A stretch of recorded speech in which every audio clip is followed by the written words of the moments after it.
దేవునికి మహిమ కలుగును గాక. మీ అందరికీ శుభాభివందనాలు తెలియజేస్తూ ఉన్నాము.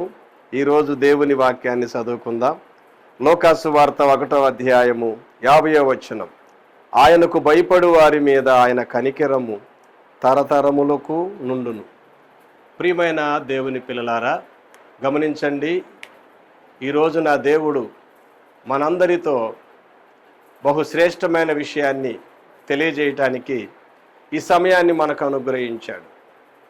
నీవెవరి దగ్గరైనా భయంగా మరి జీవిస్తూ వాళ్ళకు లోబడుతూ వాళ్ళు చెప్పిన మాట వింటే ఒక తరం నీ తర్వాత నీ పిల్లలకి ఒకవేళ వాళ్ళు సహకారులుగా ఉండొచ్చు.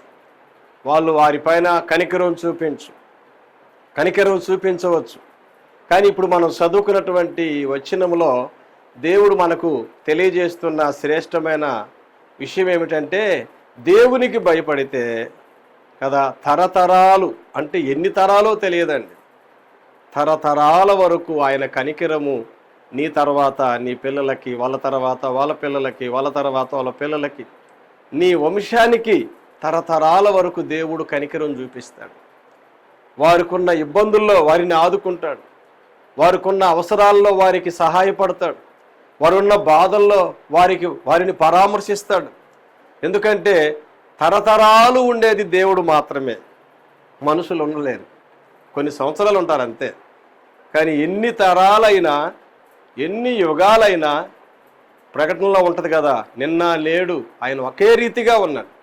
కాబట్టి ఆ దేవునికి భయపడితే ఆయన కనికరం తరతరాల వరకు నీ సంతానానికి, నీ వంశానికి ఉంటుంది అని ఈ వచనంలో దేవుడు మనకు తెలియజేస్తూ ఉన్నాడు. కాబట్టి దేవునికి భయపడి, అందుకనే సర్వోన్నతమైన స్థలములలో దేవునికి మహిమయు ఆయనకి ఇష్టలైన వారికి భూమి మీద సమాధానం అంటాడు. అంటే దేవునికి భయపడటం అంటే దేవునికి ఇష్టం లేని దాన్ని వదిలేసి, దేవునికి నచ్చని దాన్ని వదిలేసి, దేవునికి సంతోషం కలిగే దానిని నువ్వు చేయిస్తూ జీవించటమే ఆయనకు భయపడటం. ఆ విధంగా ఆయనకు భయపడే వారిపైన ఆయన కనికరం ఉంటుంది. ఎంతవరకు పాస్టర్ గారు అంటే తరతరాల వరకు. కాబట్టి ఈ రోజున ఆయన కనికరము నీకు, నీ పిల్లలకు, నీ కుటుంబానికి, నీ వంశానికి తరతరాలకు ఆయన కనికరం కావాలంటే నువ్వు నేనేం చేయాల్సిన పని లేదండి. దేవునికి భయపడితే చాలు.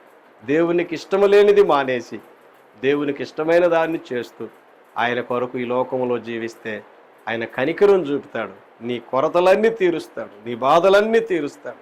ఆయన కనికర పడినప్పుడు కుంటివారికి కాళ్ళు వచ్చినాయి, గుడ్డివారికి చూపు వచ్చింది కదా. కనికర పడినప్పుడు ఎన్నో అద్భుతాలు జరిగినాయి. కనికర పడినప్పుడు 3,000 మందికి కదా, 5,000 మందికి ఆ విధంగా ఆయన వారికి కావలసినవన్నీ సమకూర్చాడు. అరణ్యములో ఆకలి తీర్చాడు. ఈ రోజున నీ జీవితంలో, నా జీవితంలో కూడా ఆయన కనికరం ఎంతో అవసరమై ఉంది. ఆయన కనికరం నీవు పొందాలంటే ఆయనకు భయపడాలని ఈరోజు ఈ వాక్యం మనకు నేర్పిస్తూ ఉంది. దేవుని భయం లేకుండా నీవు ఉంటే నష్టపోతావు. దేవుని భయం లేకపోతే నీ జీవితం సర్వనాశనం అయిపోయింది. కాబట్టి దేవునికి భయపడిన వారు ఎవ్వరు కూడా కదా, వాళ్ళు సామాన్యమైన వ్యక్తులుగా భూమి మీద వాళ్ళు జీవించలేదండి. పరలోకములో ఉన్న దేవుణ్ణి గణపరుస్తూ, భూమి మీదనున్న మనుషుల్ని ఆశ్చర్యపరుస్తూ వాళ్ళ జీవితాలు కొనసాగాయి. అటువంటి గొప్ప ఆశీర్వాదకరమైన జీవితం నీవు నేను జీవించాలని ఈరోజు దేవుడు మనల్ని కోరుకుంటున్నాడు. ప్రార్థన చేసుకుందామా?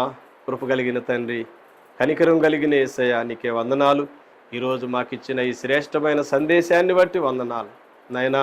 మనుషులు మా పైన కనికరం చూపిస్తే, మనుషులు మా పైన దయ చూపిస్తే, మనుషులు మా పైన ప్రేమ చూపిస్తే కొంతవరకే, కానీ నీకు మేము భయపడినప్పుడు మీ కనికరం నాయన తరతరాలు మా పైన ఉంటుందని ఈరోజు మాకు నేర్పించిన మాటను బట్టి స్తుతులు చెల్లిస్తూ, ఆ విధంగా ప్రతి బిడ్డ నీకు భయపడుతూ, నీకు ఇష్టం లేని వాటిని మానేసి, నీకు ఇష్టం లేని వాటిని వదిలేసి అయ్యా నేను సంతోషపెట్టేవారిగా నీకు భయపడుతూ ఉన్నతమైన స్థానంలో ఉండటానికి సహాయం చేయమని యేసు నామమున అడుగుచున్నాము తండ్రి. ఆమేన్.